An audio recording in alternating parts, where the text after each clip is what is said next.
আসসালামু আলাইকুম ওয়া রাহমাতুল্লাহি ওয়া বারাকাতুহু। সকলে কেমন আছেন? মাশাআল্লাহ, আলহামদুলিল্লাহ। আলহামদুলিল্লাহি রাব্বিল আলামিন ওয়াসসালাতু ওয়াসসালামু আলা নাবিয়্যিনা মুহাম্মাদিন ওয়া আলিহি ওয়া আসহাবিহি আজমাইন। ফাআউযু বিল্লাহি মিনাশ শাইতানির রাজীম। বিসমিল্লাহির রহমানির রহিম। আহসিবান নাস أن يتركوا أن يقولوا آمنا وهم لا يفتنون. قال النبي صلى الله عليه وسلم أشد الناس بلاء الأنبياء ثم الأمثل فالأمثل. মুসলিম উম্মাহ অফ নর্থ আমেরিকা মুনা কর্তৃক আয়োজিত Islam peace and justice for humanity শীর্ষক আন্তর্জাতিক কনভেনশন 2024-এর সম্মানিত সভাপতি, বিজ্ঞ সঞ্চালক, মহতারাম আলোচকবৃন্দ, উপস্থিত সম্মানিত দ্বীনী ভাই ও বোনেরা, আল্লাহ শুকরিয়া, রাসূলুল্লাহ সাল্লাল্লাহু আলাইহি ওয়াসাল্লামের প্রতি দরুদ ও সালাম, সাহাবায়ে কেরাম ও শুহাদায়ে জামের আত্মার মাগফিরাত কামনা করে শুরু করছি আমার প্রতিপাদ্য। ত্যাগ ও কোরবানির বিনিময়ে আমরা সুন্দর বাংলাদেশ গড়ব ইনশাআল্লাহ। আমরা সকলে জানি, ত্যাগ ও কোরবানি ব্যতীত কখনো কোনো সুন্দর সমাজ বিনির্মাণ করা যায় না। জঙ্গল নিজে নিজে তৈরি হয়, কিন্তু বাগান তৈরি করতে ঘাম ঝরাতে হয়। এটাই হলো বাস্তবতা। আল্লাহ শুকরিয়া, দীর্ঘদিনের ত্যাগ ও কোরবানির পর আল্লাহ তাআলা আমাদের প্রিয় ভূমি বাংলাদেশকে জুলম ও শোষণ মুক্ত করেছেন। জালিমরা দীর্ঘদিন পর্যন্ত আমাদের বাংলাদেশকে বিস্তীর্ণ শ্মশান বানিয়ে রেখেছিল। 56,000 বর্গ মাইলের বাংলাদেশটাকে কারাগারে পরিণত করেছিল। হায়নার উল্লাসে প্রতিটি জনপদ প্রকম্পিত হয়ে উঠেছিল। সন্তান হারা মায়ের আর্তনাদ, ভাই হারা বোনের বোবা কান্না, স্বামী হারা স্ত্রীর গগন বিদারী আত্মচিৎকার আল্লাহর আরশকে কাঁপিয়ে তুলেছিল। কত নিরপরাধ মানুষকে ফাঁসি দিয়ে বিনা বিচারে গুলি করে হত্যা করা হয়েছে, তার কোনো পরিসংখ্যান আমাদের জানা নেই। শুধু গত জুলাই ও আগস্ট বিপ্লবের দিন 5 তারিখ পর্যন্ত হত্যা করা হয়েছে কয়েক হাজার নিরীহ নিরস্ত্র বাঙালিকে। চোখের সামনে ভেসে ওঠে শহীদ আবু সাঈদের খুন হওয়ার ঘটনা। তারা শুধু শহীদ আবু সাঈদকে গুলি করেনি, গুলি করেছে বাংলার 18 কোটি মানুষের বুকে। কি অপরাধ ছিল শহীদ মুগ্ধের? সতীর্থদেরকে পানি পান করানোর জন্য পানি লাগবে। শহীদ মুগ্ধের এই কথাগুলো এখনো যেন কানে বাজে। হায়নাদের বুলেট থেকে রক্ষা পায়নি ঘরের ব্যালকনিতে দাঁড়িয়ে থাকা অবুঝ শিশুরাও। তারা পুরো বাংলাদেশের মুখ চেপে ধরেছিল, কণ্ঠ চেপে ধরেছিল, পুরা জাতির পদপিষ্ট করেছিল পুরা মানবতাকে। আয়নাঘর নামক মানুষ হত্যার কসাইখানা তারা গড়ে তুলেছিল। এই আয়নাঘরে কত নিরপরাধ মানুষকে তারা বিনা বিচারে হত্যা করে, তার হিসাব কারো জানা নেই। জল্লাদদের এই উল্লাসখানা আয়নাঘরে বিনা বিচারে দীর্ঘ 10 বছর পর্যন্ত বন্দী করে রাখা হয়েছিল আমাদের প্রিয় ব্রিগেডিয়ার জেনারেল আজমিকে। তিনি মুক্ত হয়ে বলেছিলেন, তার চোখের পানি যদি একত্রিত করা যেত তাহলে একটি দিঘি তৈরি হয়ে যেত। ব্যারিস্টার আরমানকে ওই আয়নাঘরে রেখে তারা কঙ্কাল বানিয়ে দিয়েছে। এমনই ভাবে আরো কত আল্লাহর বান্দাকে তারা এই নিকৃষ্ট কসাইখানাতে বন্দী রেখেছিল, তা শুধু আল্লাহই ভালো জানেন। আমরা যা জানতে পেরেছি, এই আয়নাঘরে কোনো জানালা নেই, দরজা ছিল সবসময় বন্ধ, তাতে বাতি ও ফ্যানের ব্যবস্থা নেই। তা এতটাই ছোট করে কবরের পরিধি তৈরি করা হয়েছে, তার বাসিন্দারা আকাশ এবং আলো দেখতে পায়নি। তাদের জন্য পচা ও বাসি খাবার পরিবেশন করা হতো। তাদেরকে নামাজের সময় পর্যন্ত জানতে দেয়া হতো না, তার আন্দাজ অনুমান করে নামাজ পড়েছে। নিজের মা বাবা স্ত্রী সন্তান থেকে তাদেরকে কোন অপরাধে বিচ্ছিন্ন করে রাখা হয়েছিল। জালেম সরকারকে জাতির কাছে কড়ায় গন্ডায় হিসাব দিতেই হবে। তারা বিখ্যাত মুফাসসির আল্লামা সাইদি রাহিমাহুল্লাহকে মিথ্যা মামলা দিয়ে, যাবজ্জীবন কারাদণ্ড দিয়ে তাম দুনিয়ার মানুষ থেকে, দিনের দাওয়াত থেকে দীর্ঘদিন বিচ্ছিন্ন করে রেখেছে। শেষ পর্যন্ত তাকে সুস্থ অবস্থায় কারাগার থেকে কি বলে আমরা জানি না, হাসপাতাল পর্যন্ত নিয়েছে, ধারণা করা হচ্ছে সেখানে নিয়ে তাকে পয়জনিং করে হত্যা করা হয়েছে। এই জবাব জাতির সম্মুখে তাদেরকে দিতেই হবে, জবাব দিতে বাধ্য করা হবে ইনশাআল্লাহ। প্রিয় ভাইয়েরা, প্রিয় বোনেরা, 5ই মে শাপলা চত্বরে হেফাজতের অসংখ্য আলেমকে পাখির মতো গুলি করে হত্যা করা হয়েছে। আমরা হতাশ নই। আমরা জানি মাজলুমদের সাথে স্বয়ং আল্লাহ আছেন। পবিত্র কোরআন মাজিদ আল্লাহ তাআলা বলেছেন, ইন্নাহু লা ইউফলিহুজ যালিমুন, নিশ্চয় যারা জালেম। রাসূলুল্লাহ সাল্লাল্লাহু আলাইহি ওয়াসাল্লামকে লক্ষ্য করে আল্লাহ তাআলা বলেছিলেন, লা তাহসাবান্নাল্লাহা গাফিলান আম্মা ইয়ামালুজ যালিমুন। হে প্রিয় নবী, জালেমদের ব্যাপারে আপনি আল্লাহকে গাফেল মনে করবেন না। এমনি আছেন। আমরা যারা মাজলুম ছিলাম, আমরা আল্লাহকে কাছে পেয়েছি। আল্লাহ ধৈর্যশীল, একটু সময় লেগেছে। রাসূলুল্লাহ সাল্লাল্লাহু আলাইহি ওয়াসাল্লাম এজন্য জালেমদেরকে লক্ষ্য করে বলেছিলেন, ওয়াত্তাকি দাওয়াতাল মাজলুম ফাইন্নাহু লাইসা বাইনাহা ওয়া বাইনাল্লাহি হিজাব। মাজলুমের বদদোয়া থেকে নিজেকে বাঁচিয়ে রাখো, মাজলুমের ফরিয়াদকে ভয় করো। মাজলুমের বদদোয়া এবং আল্লাহর মাঝখানে কোনো পর্দা থাকে না। রাসূলুল্লাহ সাল্লাল্লাহু আলাইহি ওয়াসাল্লাম আরো বলেছেন, দাওয়াতুল মাজলুমি মুস্তাজাবা ওয়া ইন কানা ফাজিরান ওয়া ফুজুরুহু আলা নাফসি। যখন কোনো ব্যক্তি মাজলুম হয়, তার বদদোয়া সরাসরি কবুল হয়ে যায়। সে যদি ফাসিক, ফাজির, কাফের হয়, তার বদদোয়া আল্লাহ ফিরিয়ে দেন না। তার গুনার দায় তাকে নেবে, তাকে নিতে হবে। কিন্তু তার উপর জুলুম করলে তার বদদোয়া আল্লাহ তাআলা কবুল করেন। দাওয়াতুল মাজলুম ইয়ারফাউহা আল্লাহু ফাওকাল গামাম ওয়া ইয়াকুল ওয়া ইজ্জতি লানসুরান্নাকা ওয়ালাউ বা'দাহিন। প্রিয় নবী সাল্লাল্লাহু আলাইহি ওয়াসাল্লাম বলেন, কোন মাজলুম যখন বদদোয়া দেয়, আল্লাহ তাআলা তার বদদোয়াকে তুলে মেঘমালার উপর রেখে দেন এবং বলেন, আমার ইজ্জতের কসম, আমি তোমার সাথে আছি, তোমার সহযোগী হয়ে আছি, হয়তো একটু সময় নেব। আল্লাহ এবং তার রাসূলের এই কথাগুলো গত 5ই আগস্ট তা আমরা টের পেয়ে গিয়েছি।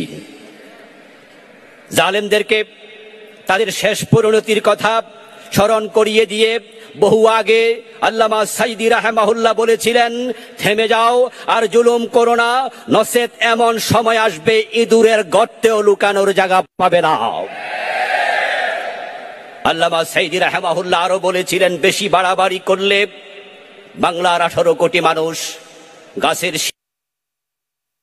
শিকড় ধরে এমন জোরে নাড়া দেবে, মামুর বাড়ি দিল্লিতে পালাতে বাধ্য হবে। আল্লামা সাইদির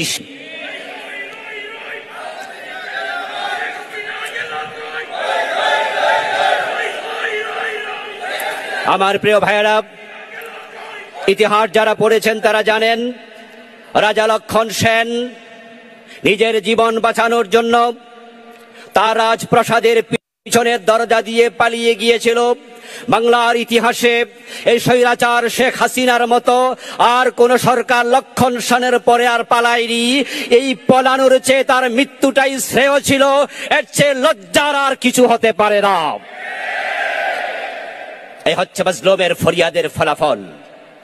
প্রিয় দিনী ভাই বোনেরা, আমরা ত্যাগ ও কুরবানি করেছি অবিরত।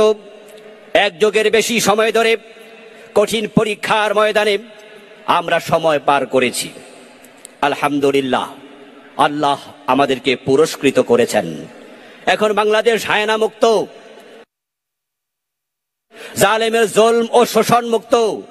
ডজন ডজন মিথ্যা মামলার বোঝা কাঁধে নিয়ে যারা ঘর ছাড়া, বাড়ি ছাড়া, নয়, দেশের সম্পদ বিনষ্ট করা নয়।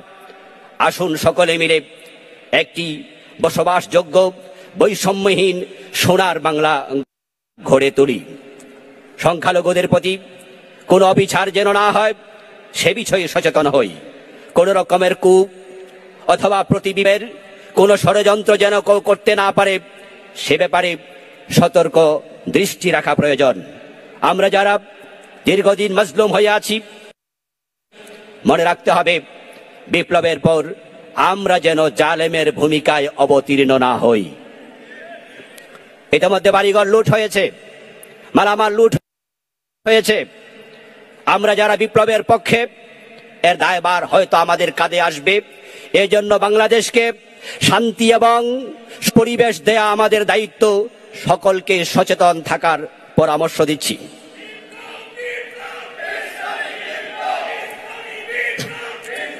প্রিয় দিনী ভাইয়েরা, এই বিজয়, এই বিপ্লব সরাসরি আল্লাহ প্রদত্ত বিজয়। দেশের সকল বিরোধী দল যেখানে ব্যর্থ হয়েছে, ছাত্র জনতা সেখানে সফল হয়েছে। এই বিজয় অভাবনীয়, এই বিজয় বিস্ময়কর। আল্লাহ এই ছাত্র জনতাকে বাংলাদেশে আবাবিল বানিয়ে পাঠিয়েছেন। তারা নতুন আব্রাহাকে পরাজিত করতেই আল্লাহর পক্ষ থেকে আমাদের জন্য নেয়ামত স্বরূপ আবির্ভূত হয়েছে। এখন আমাদের চ্যালেঞ্জ, আমাদের করণীয় সুশাসন প্রতিষ্ঠাকরণীয়, দুর্নীতি দূরকরণ। আমাদের করণীয় সংগঠিত অপরাধের বিচার। আমাদের নেতারা কোনো অপরাধ করেনি, তারা মিথ্যা মামলা দিয়ে ফাঁসি দিয়েছে। আর যারা শত সহস্র অপরাধ করেছে তাদেরকে ছাড় দেওয়ার কোনো সুযোগ নেই। তাদের বিচার বাংলার মাটিতে করা হবে ইনশাআল্লাহ। এবং এই মানবতা বিরোধী অপরাধ ট্রাইব্যুনাল যারা বানিয়েছিল তাদের বিচারের জন্য নতুন ট্রাইব্যুনালের প্রয়োজন হবে না, তাদের বানানো ট্রাইব্যুনালে তাদের বিচার করা হবে। কেউ কেউ বলবেন মক্কা বিজয়ের পর রাসূলুল্লাহ সাল্লাল্লাহু আলাইহি ওয়াসাল্লাম সাধারণ ক্ষমা ঘোষণা করেছেন, আমরা তাই করি। আমি বলবো আল্লাহর হাবিবের ক্ষমার ঘোষণা আংশিক প্রচার হচ্ছে, বাকি অংশ লুকায়িত।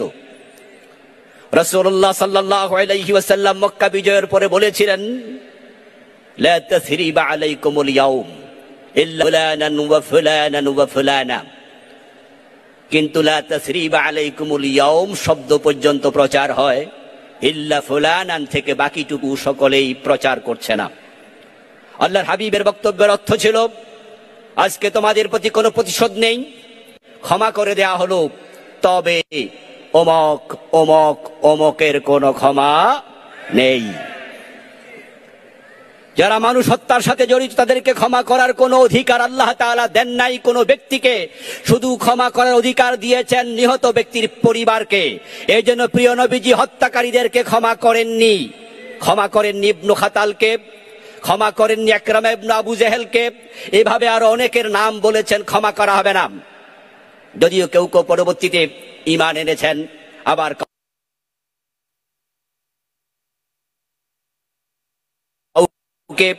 কাবার একবারে গিলাপের সাথে হত্যা করা হয়েছে। তারা মৃত্যু উপত্যকা বানিয়েছে, শ্মশান বানিয়ে ছেড়েছে, জল্লাদের হায়নার মতো উল্লাস করেছে। হত্যাকারীদেরকে ক্ষমা করা হবে না, তাদের বিচার করতেই হবে ইনশাআল্লাহ, যাতে করে আর ভবিষ্যতে এমন কোন হায়নার জন্ম বাংলাদেশে না হয়। এটা আমাদের জন্য বড় চ্যালেঞ্জ। শিক্ষা ব্যবস্থার সংস্কার প্রয়োজন। বিগত তিনটে নির্বাচন পরপর তারা পাশ করার পরে শিক্ষা ব্যবস্থাকে ধ্বংস করে দিয়েছে।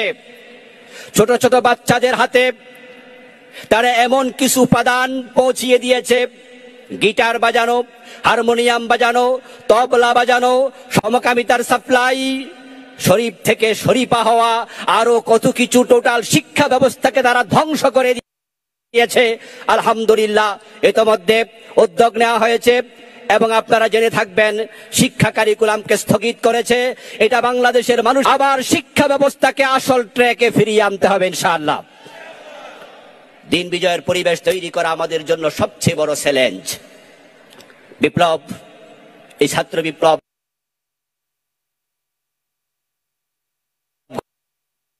গণবিপ্লব, গণ অভ্যুত্থান যাই বলি, এটা আল্লাহর বড় দয়া।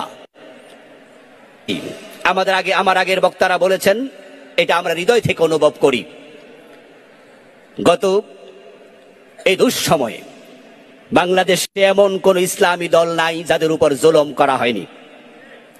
তাই সকল আলেমের অন্তরে ঐক্যের প্রয়োজন দারুণভাবেই সবাই উপলব্ধি করছে। আমরা আশা করি আলেমদের বিবাদ, ছোটখাটো মাসআলার ইখতিলাফ ইনশাআল্লাহ আমরা ভুলে যাব এবং আলেমরা ইসলামী দলগুলো অল্প সময়ের ভিতরে ঐক্যের সুতায় আবদ্ধ হবে। আর আমরা বিশ্বাস ইসলামী দলগুলো ঐক্যবদ্ধ হয়ে যায়, আগামীর বাংলাদেশ হবে ইসলামের বাংলাদেশ। কোন জালেম ইসলামের উত্থান ঠেকাতে পারবে না ইনশাআল্লাহ। প্রিয় ভাইরা, বিপ্লব পরবর্তীতে সুন্দর বাংলাদেশ গঠন করার প্রয়োজনে আপনাদেরও ভূমিকা অনেক। আলহামদুলিল্লাহ, এবারের বিপ্লবে তাম পৃথিবীর সকল বাংলা ভাষাভাষী দেশ প্রেমিক জনতা সমানভাবে সামিল হয়েছে। আপনারা যারা ফিজিক্যাল সামিল হতে পারেননি, আপনারা অনলাইনের মাধ্যমে যুদ্ধ করেছেন, ব্যক্তিগত ফেসবুক থেকে লেখালেখি করে ছাত্রদের উৎসাহিত করেছেন, বিভিন্নভাবে বাংলাদেশের প্রয়োজনে কথা বলেছেন, সহযোগিতা করেছেন। আগামী দিনে এটা অব্যাহত রাখবেন। আপনাদের সহযোগিতা, আপনাদের পরামর্শ একটি সমৃদ্ধ, সফল, সুন্দর বাংলাদেশ গঠনে অনবদ্য ভূমিকা রাখবে ইনশাআল্লাহ। আগস্ট বিপ্লবে যারা মৃত্যুবরণ করেছেন, আল্লাহর কাছে দোয়া করছি আল্লাহ তাদের সকলকে শহীদ হিসাবে কবুল করুন। যারা আহত হয়ে হাসপাতালে আছেন, বাড়িতে আছেন, আল্লাহ সুস্থ সকলকে তাড়াতাড়ি সুস্থতার নিয়ামত দান করুন। যারা অন্তর্বর্তীকালীন সরকারের দায়িত্ব গ্রহণ করেছে, আল্লাহ তাদের সকলকে উত্তমভাবে দায়িত্ব পালনের তৌফিক দান করুন। প্রিয় ভাইরা, দিন বিজয় ইমানের দাবি। আমরা বাংলাদেশকে ইসলামের বিজয়ের বাংলাদেশ দেখতে চাই। রাসূলুল্লাহ সাল্লাল্লাহু আলাইহি ওয়াসাল্লাম আল্লাহ তাআলার কাছে দোয়া করে বলেছিলেন, ওয়াজআলনি মিন লাদুনকা সুলতানান নাসীরা, হে আমার রব, আপনি আমাকে রাষ্ট্র ক্ষমতা দিয়ে সাহায্য করুন। রাসূলুল্লাহ সাল্লাল্লাহু আলাইহি ওয়াসাল্লামকে আল্লাহ তাআলা দিন বিজয়ের জন্য পৃথিবীতে প্রেরণ করে বলেছেন, হুয়াল্লাযী আরসালা রাসূলাহু বিল হুদা ওয়া দীনিল হক মুশরিকুন। তিনি আল্লাহ, যিনি তার রাসূলকে কোরআন এবং সত্য দিন ইসলাম সহকারে প্রেরণ করেছেন, যেন তিনি জমিনে আল্লাহ দ্বীনকে বিজয়ী আদর্শ রূপে প্রতিষ্ঠিত করতে পারেন। প্রিয় নবী সাল্লাল্লাহু আলাইহি ওয়াসাল্লাম 23 বছর নবুয়তের জিন্দেগিতে প্রচেষ্টা করে আল্লাহ দ্বীনকে তিনি মদিনায় বিজয়ী করেছেন। মক্কা বিজয়ের মাধ্যমে তার পরিপূর্ণতা সাধন করেছেন। আল্লাহর নবীর রেখে যাওয়া ইসলামকে আমরা আবারও বাংলাদেশের জমিনে বিজয়ী করতে চাই। ইসলাম বিজয়ী হতে এসেছে, জিত হতে আসেনি। ইসলামকে বিজয় করার লক্ষ্যকে জীবনের লক্ষ্য বানিয়ে যদি আমরা মুসলমানরা ঐক্যবদ্ধ এগিয়ে যায়, ইসলামের বিজয় ঠেকানোর কোন রকমের সক্ষমতা কোন জালিমের থাকবে না ইনশাআল্লাহ। আল্লাহ তাআলা প্রিয় মাতৃভূমি বাংলাদেশকে নিরাপদ রাখে। আমরা যেন আমাদের দেশে জাতীয় পতাকার পাশে কালেমার পতাকা উড়াতে পারি, সেই পরিবেশ আল্লাহ তাড়াতাড়ি আমাদেরকে দান করুন। এই প্রত্যাশা রেখে শেষ করছি। আসসালামু আলাইকুম ওয়া রাহমাতুল্লাহি ওয়া বারাকাতুহু।